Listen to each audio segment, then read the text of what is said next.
no student's going to be denied an opportunity because they can't afford those projects. A change has been made at Park Hill that may have gone unnoticed.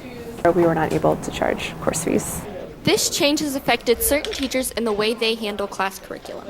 We are trying to figure out how to financially pay for all the things that were once upon a time paid for by fees, which is a significant amount of money for some of our ensembles. This has affected our teachings in art because obviously art supplies cost money. They're consumable. Students need colored pencils and paint, and just the amount of paper that we use to produce art is all consumable supplies rather than like textbooks or things like that.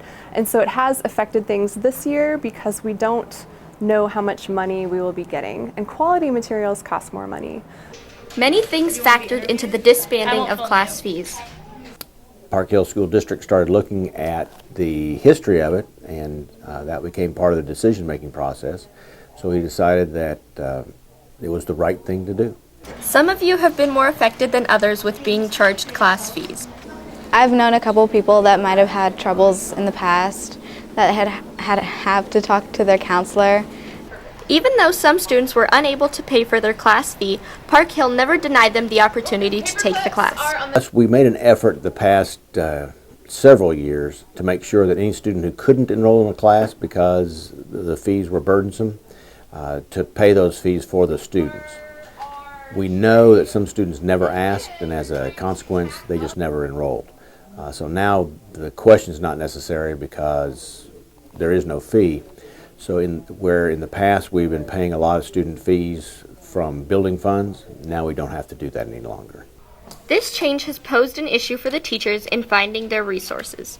Negatively, it has affected us because we don't know how much we're going to get. And we are a little bit worried that it won't be equal because central office hasn't told us how much money we're getting.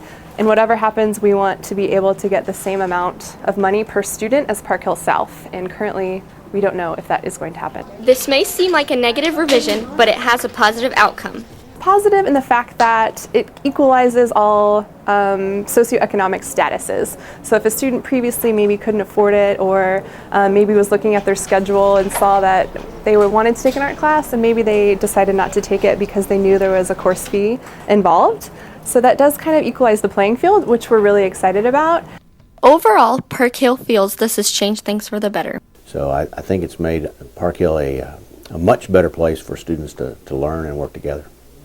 Reporting for Trojan TV News, I'm Azra Fazich along with Hannah Erickson.